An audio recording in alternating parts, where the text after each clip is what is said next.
Tactical Guy 1 from the YouTube world, making this video because it's an excellent story I thought I'd share with you guys. Rare Perry Mason moment in court wins dismissal for defendant, desk duty for 5 police officers.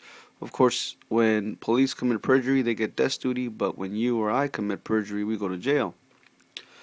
A seemingly routine suppression hearing in a suburban Chicago courthouse last month took an unexpected dramatic turn when video from a police car was introduced that disproved the testimony of 5 police officers. Now, this is their story. They had said Joseph Sperling was arrested after officers who pulled him over in a traffic stop smelled marijuana. Ooh. Of course, they say that in every traffic stop. So they searched the vehicle and found nearly a pound in a backpack lying on the back seat of his car. And that's their story.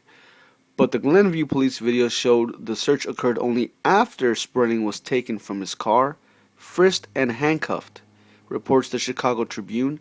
The newspaper dubbed it a Perry Mason moment rarely seen inside an actual courtroom. So basically, they put the cart before the horse. Oops. Goes on to say, castigating the officers for their outrageous conduct, Cook County Circuit Judge Catherine Habercorn granted a defense motion to suppress the search, which eliminated a basis for his arrest and resulted in a swift dismissal by prosecutors of the felony drug case against the 23-year-old. I can only imagine how many years he'd be sitting in jail right now if it weren't for that video. All the officers lied on the stand today, said Habercorn, who herself is a former prosecutor at the March 31st hearing. So there is strong evidence it was a conspiracy to lie in this case for everyone to come up with the same lie.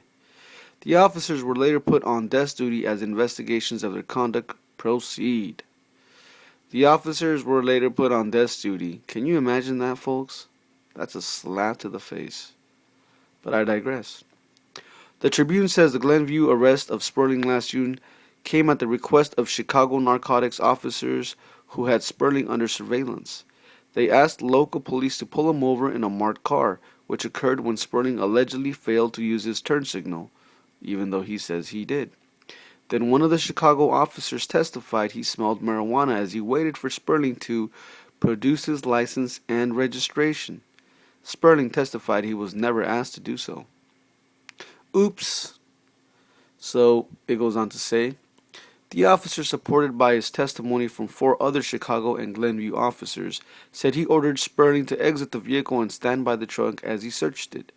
However, the video shows the search didn't occur until after Sperling was sitting handcuffed in a police car.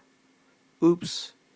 Another discrepancy in testimony concerned the location of the backpack in which the marijuana was located.